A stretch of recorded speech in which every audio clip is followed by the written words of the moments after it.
मृत्यु जीवन का शाश्वत सत्य है, लेकिन मृत्यु को लेकर कई लोगों के मन में अलग अलग धारणाएं होती हैं। इस संबंध में अक्सर लोग प्रश्न करते रहते हैं कि क्या वाकई में मृत्यु के समय कोई दिव्य दृष्टि मिलती है?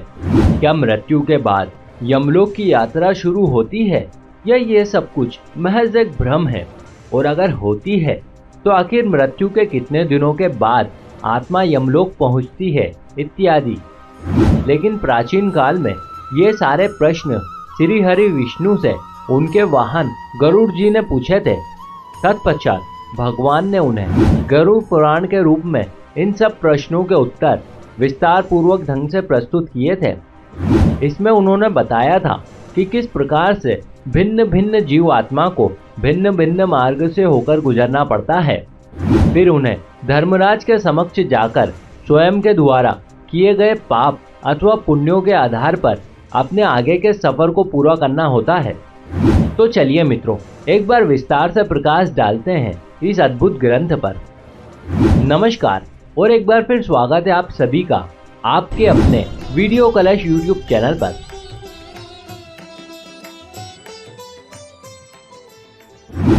गरुड़ पुराण के अनुसार मृत्यु से पहले मनुष्य की आवाज चली जाती है, उसकी सारी इंद्रियां शिथिल पड़ जाती है।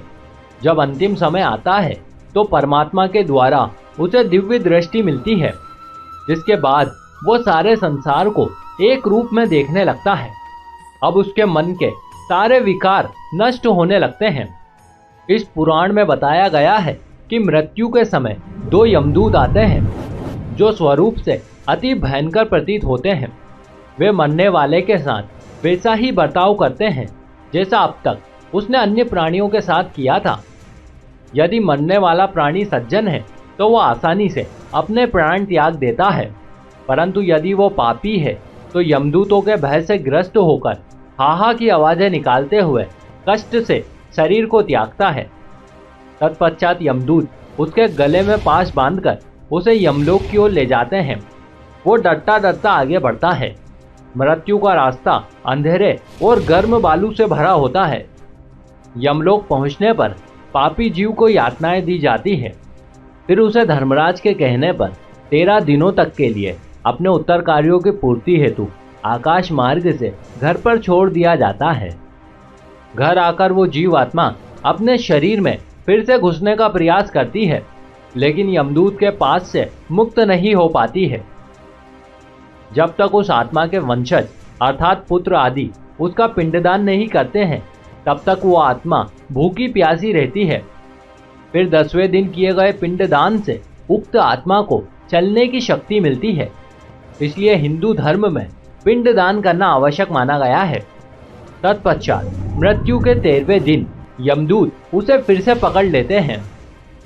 फिर शुरू होती है यमलोक की यात्रा, जिसमें आत्मा को 3 प्रकार के मार्ग मिलते हैं, जिन्हें अर्ची मार्ग, धूम मार्ग और उत्पत्ति विनाश मार्ग कहते हैं। अर्ची मार्ग देवलोक और ब्रह्मलोक की यात्रा के लिए होता है। इसे सबसे सर्वोच्च मार्ग माना गया है।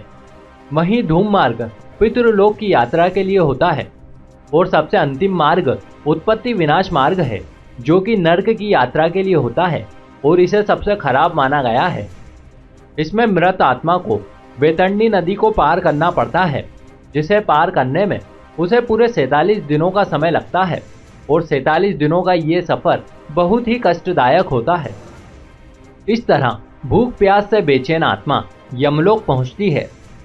यमलोक में भगवान चित्रगुप्त उस प्राणी के सभी कर्मों का लेखा जोखा धर्मराज के समक्ष प्रस्तुत करते हैं। फिर उसी के आधार पर धर्मराज ये निश्चय करते हैं कि पापी आत्मा को किस नरक में भेजा जाएगा। गरुड़ पुराण में लगभग 36 प्रकार के नरकों का उल्लेख किया गया है, जो मनुष्य की कल्पना से भी ज्यादा भयावह और कष्टदायक है। इसके ठीक विपरीत जो मनुष्य धर्म का पालन कर सत्कर्म करता है, वो बिना किसी कष्ट के सीधे स्वर्ग जाता है और स्वर्ग के समस्त सुखों को भोगता है। ऐसा मनुष्य अपनी इच्छानुसार नया जीवन प्राप्त कर सकता है अथवा जन्म मृत्यु के बंधनों से मुक्त होकर सीधे परमात्मा में विलीन हो जाता है। तो मित्रों, ये थी कथा मृत्यु के बाद के सफर की, जिससे आप जान ही गए होंगे कि मनुष्य को जीते जी कैसा आचरण करना चाहिए और कैसा नहीं। हम उम्मीद करते हैं कि आपको ये जानकारी जरूर अच्छी लगी होगी। यदि आप भी कुछ एक सकारात्मक विचार रखते हैं तो नीचे दिए गए कमेंट बॉक्स में हमें जरूर बताइएगा। आप सभी मित्रों का बहुत बहुत धन्यवाद।